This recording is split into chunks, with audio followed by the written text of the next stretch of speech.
Masa abang-abangan anjir. Oke, halo Kak, boleh banget. Sekarang perkenalan dulu deh. Oke, halo yang nonton, nama aku Parama Bisatya dari BKM Pijar. Kebetulan tahun ini aku bukan dipasrahkan sih, dikasih mandat sama teman-teman, dipercayakan untuk menjadi PU dari Pijar itu sendiri. Mungkin sekilas Pijar itu apa sih? Mungkin buat teman-teman yang belum pernah tahu, Pijar itu BKM yang bergerak di bidang jurnalistiknya di filsafat, kurang lebih gitu aja sih. Oke, kita langsung. Keseluruhan dan BKM. Iya. Di masa kini dan masa lalu ya, aku rasa BKM itu dulu namanya BSO. BKM itu kayak sebuah wadah yang bisa mengakomodasi kebutuhan-kebutuhan dari teman-teman yang punya minat di berbagai hal, dan mungkin dari mereka nggak ada yang bisa nemuin itu di SMA, baru nemu di filsafat di kampus, atau waktu di kuliah pun nggak terakomodasi gitu kan secara keseluruhan. Misalnya kan nggak mungkin ya di kelas terus kita pingin naik gunung tiba-tiba, makanya kita join Pantarai. Atau misalnya nggak bisa juga, nggak etis juga kalau di kelas kita gambar-gambar pakai cat segala macam, makanya masuk keto dan lain sebagainya. Nah, buat Pijar sendiri, aku memilih Pijar jadi BKM ku karena aku melihat bahwa Pijar itu punya sisi historis yang panjang, dan aku merasa kayak wah, ini adalah salah satu hal yang harus dilanjutkan. Dan di satu hal yang lain, aku pribadi punya minat di bidang-bidang jurnalisme dan segala macamnya, karena aku rasa media-media arus utama itu kebanyakan kayak dikontrol oleh orang-orang yang memiliki kepentingan, dan akhirnya nggak jadi objektif dan sebagainya. Dan dipijar karena aku sekarang masih punya idealisme sendiri, masih pingin mencari suatu hal yang benar-benar dan objektif, dan dan membawa wacana yang nggak dibawa di media pers utama. Maka aku miliknya, baiklah, mungkin ada saatnya ini aku join di Pijar dulu untuk sekarang, sebelum aku besok-besok jadi pekerja kreatif misalnya, terus harus ikut kepentingan orang karena mereka yang gaji aku dan sebagainya gitu sih. Jadi aku nikmati masa-masa mudaku dan penuh dengan idealisku ya sih. Itu sih. Aku rasa keduanya itu saling sifatnya komplementer ya. Untuk apa ada organisasi tapi nggak ada orang ya. Tapi di lain sisi untuk ada orang pun niscaya nanti ujung-ujungnya bakal berorganisasi dalam satu bentuk gitu.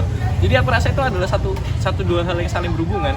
Tapi di lain sisi aku rasa dua-duanya berhubungan gitu, nggak bisa dilepaskan gitu loh. Karena orang-orang yang join organisasi pun pasti punya minat tertentu untuk join itu, dan organisasi itu ya jadi yang wadahnya gitu. Jadi aku rasa itu saling berhubungan, dan kedua-duanya penting. Kalau misalnya nggak ada orangnya juga organisasi nggak jalan gitu kan. Tapi aku rasa yang aku seneng di BKM itu organisasi yang ada di sini. Aku rasa karena bisa jadi ketemu teman baru dan lain sebagainya. Ya akhirnya manusia itu juga penting. Dan di lain sisi organisasi karena punya sejarah yang panjang, aku jadi juga bisa kenal sama banyak orang dari situ gitu kan. Penting sih dua-duanya. Sebenarnya itu kalau mau dibawa, ya sebenarnya setuju nggak setuju ya, karena aku masuk ke filsafat angkatan 2020. Wacana soal pembuatan sekre baru itu udah sejak lama, dan aku rasa waktu itu udah nggak bisa dilobi lagi. Dan ya akhirnya kita cuman bisa, kalau katanya Sultan mungkin mau Bandung gitu kan.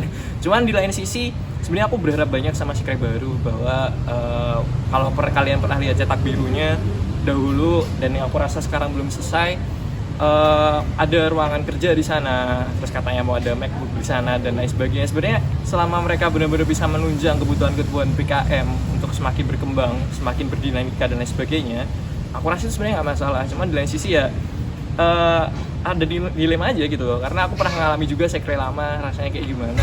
Cuman karena akhirnya udah ada kayak gini, ya sudah gitu kan, harus bisa diterima, harus bisa dimanfaatkan, harus bisa dikembangkan. Ya gitu sih. Ada motor nggak apa-apa? Nggak. Ya kurang lebih gitu sih.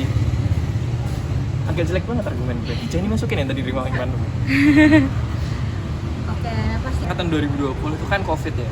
Tapi aku cukup kenal beberapa teman-teman angkatan atas 18-19 yang waktu sempat ngalami offline, dan dapat cerita dari mereka.